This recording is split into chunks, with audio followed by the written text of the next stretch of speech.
जय श्री कृष्ण। जय जय श्री गोकुलेश। सभी के हृदय में विराजे प्रभु को मेरा आत्मिक प्रणाम। मर्यादी कल एक ऑडियो सुनी, इसमें मर्यादियों की आज की क्रिया देखी, जानी कि अंगिका प्रथा में किस तरीके से दूसरे को शामिल करने के लिए, फंसाने के लिए सब द्विअर्थी बातें, सबका अर्थ गलत दिखाकर उन्हें पूरे गलत मार्ग में ही लेकर जा रहे हैं।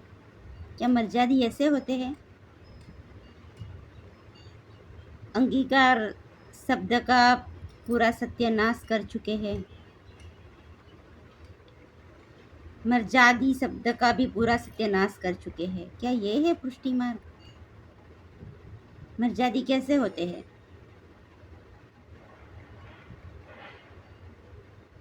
मेरी नानी मर्यादी थे, बहुत छोटी थी मैं, मुझे कुछ समझ में नहीं आता था कि क्यों कभी हमें स्पर्श तक नहीं करते हैं।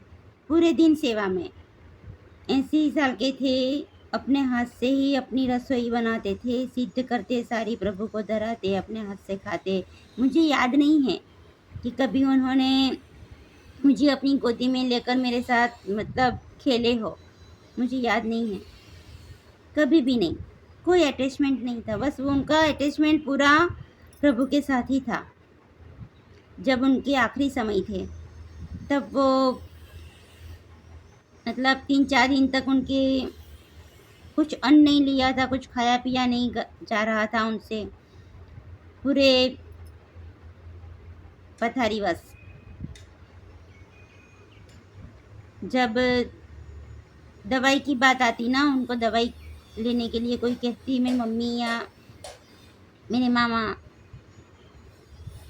तो वो मना कर देते कि नहीं, मैं दवाई नहीं ले सकती, क्योंकि मेरे प्रभु को तो मैं धरा नहीं सकती, तो मैं मेरे प्रभु को जो ना धराया हो ऐसा मैं कैसे ले सकती हूँ। भले जो होना हो वो भले हो। मतलब पूरा तन का कोई भान नहीं था उन्हें, कुछ भी नहीं, पूरे बेहोश वैसी अवस्था में, लेकिन उनका मन पूरा जागरूक था। वो मन से मतलब सतत स्मरण में थे प्रभु के। मम्मी को कह रहे थे कि अब मेरा समय आ गया है, मेरे ठाकुर जी मुझे लेने के लिए निकल चुके हैं, पर रास्ते में है ना ट्रैफिक बहुत है, तो मेरे प्रभु को देर हो रही है, मेरे ठाकुर जी को देर हो रही है मुझे लेने आने में। आखिरी जीवन के आखिरी क्षण तक उन्होंने वो टेक निभाई कि नहीं, असमर्पित नहीं लेना है। असमर्पित त्याग यानी त्याग, दवाई नहीं लेनी है, मुझे कुछ नहीं करवाना। ये देखा है मैंने।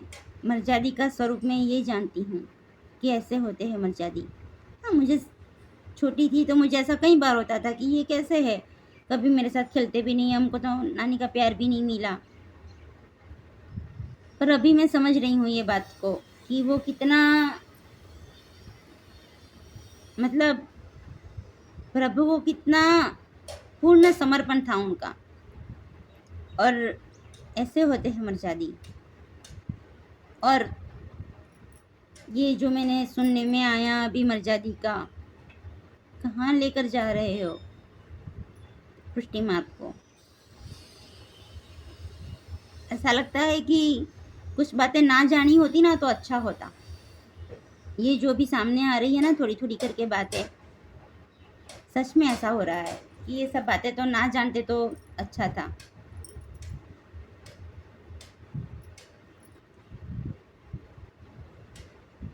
जब जीव प्रभु के पास जाता है ना तो वो आनंद है। जिस तरीके से आज ब्रह्म संबंध लिए जा रहे हैं, सब भीड़ में, सब की दौड़ प्रभु की तरफ, चलो ब्रह्म संबंध दे दो, ब्रह्म संबंध दे दो। ये जीव प्रभु के पास जा रहा है, ये एक मर्यादा है। लेकिन हकीकत में जो पुष्टि जीव होगा ना, जो दैवी जीव होगा ना, सच में जो सेवा के लिए ही जिसकी रचना हुई है, जो धरती पर आया ही सेवा के लिए है, जिसका जन्म ही सेवा के लिए है प्रभु की, जो सच में श्री प्रभु के अंग से प्रकट हुआ है, वो पुष्टि जीव, उसके सामने उसको ऐसी दौड़ में शामिल ही नहीं होना पड़ेगा। प्रभु खुद कुछ न कुछ ऐसा समय लाएंगे, उसके सामने ऐसा कोई अवसर लाएंगे कि उसके भ्रम संबंध हो जाएंगे।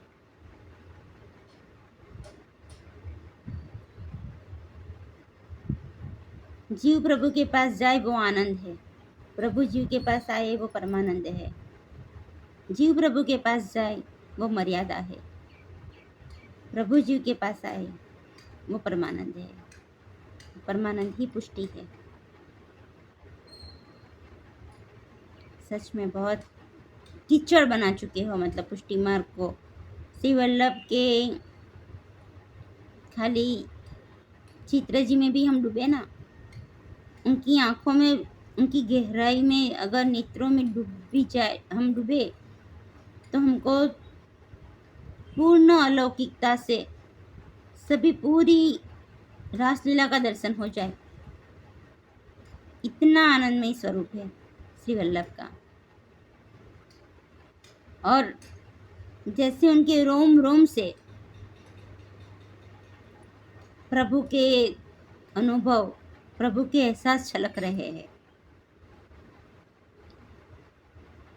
जिनके खाली सान्निध्य से, जिन आज भी वो साक्षात है, अपने ग्रंथों के माध्यम से हमारे साथ आज भी साक्षात है। और जब वो कृपा करते हैं तो हमें साक्षात दर्शन भी देते हैं।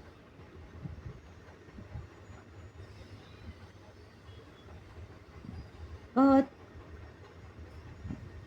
ऐसा लगे कि ये सब गप्पे लगा रहे हैं, ऐसी वैसी बातें कर रहे हैं, झूठी बातें हैं सारी। पर नहीं, सच में अनुभव पाओगे ना, सारी जंजाल से मुक्त हो जाओगे। ये सब हकीकत में इतना दोगलापन,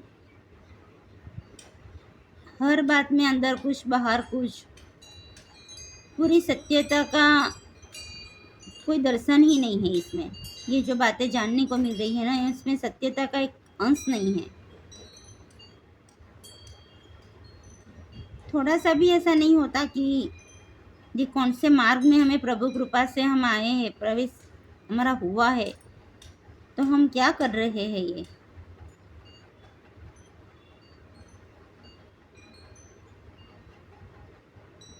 जो लोग ये ब्रह्म संबंध लेकर फिर एकदम बिंदास हो जाते हो ना, कि बस चलो अब तो श्री वल्लभ का वचन है कि हमारी लौकिक गति नहीं होगी, तो भूल जाओ। ये श्री वल्लभ ने उन्हीं के लिए ये वचन कहा है जो उनके सिद्धांतों के मुताबिक चलता होगा। भले जितना समझ आए इतना, जितना जाना हो इतना, पर वो प्रयास भी होगा ना, तो उनके लिए प्रभु बंधे हुए हैं। बाकी जिन्होंने अर्थ के अनर्थी करे हैं, ये सारे दोगलेपन में ही हैं, जो पूरा दंभ में ही हैं, उनके लिए श्री वल्लभ ने ऐसा कोई वचन नहीं किया। ये मानकर बेफिक्र होकर आसमान में मत उड़ो कि हमारी तो लौकिक गति नहीं होगी। नहीं, ब्रह्म संबंध के हर एक शब्द को जो जीवन में निभाएगा, उसी की लौकिक गति नहीं होगी। बाकी तो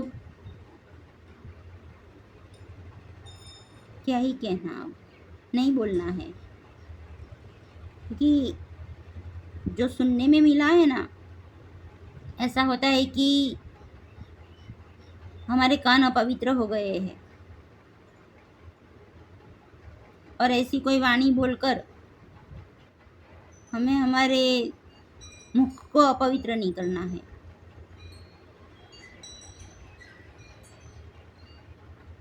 सभी शब्दों को बहुत अनैतिक रूप से व्यवहार में ले आए हो।